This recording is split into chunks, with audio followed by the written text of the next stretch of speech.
एक इच्छाधारी मेंढक एक छोटे से गांव में घुसकर लोगों पर हमला करने लगा।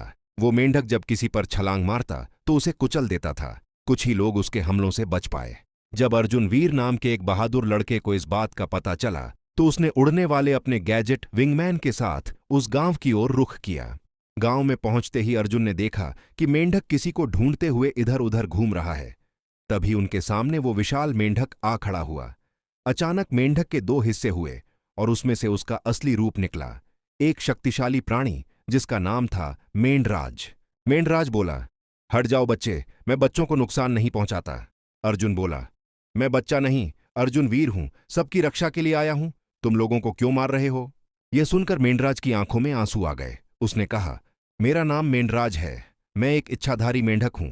कल मैं और मेरी बीवी झील के किनारे बैठे थे। वह बोली, चलो जरा बाहर घूम आते हैं।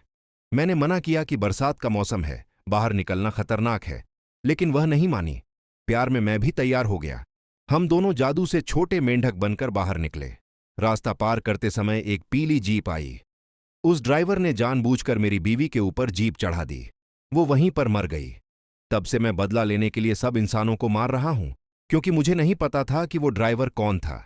अर्जुन ने गहरी सांस ली और बोला, वो जीप जिस इंसान की थी उसका नाम कबीर शेख है। उसका घर यहीं पास में है। मेंढराज फिर छोटे मेंढक में बदल गया और कबीर शेख के घर पहुंचा। घर के बाहर वही पीली जीप खड़ी थी। वह अंदर गया। कबीर शेख सोया हुआ था। मेंढराज उसकी छाती पर कूद गया और गुस्से में जोर जोर से उछलने लगा। कुछ ही पलों में उसका बदला पूरा हो गया।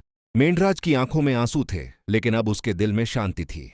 उसने आसमान की ओर देखा और कहा, अब मैं अपनी मेंढी के पास जा रहा हूं।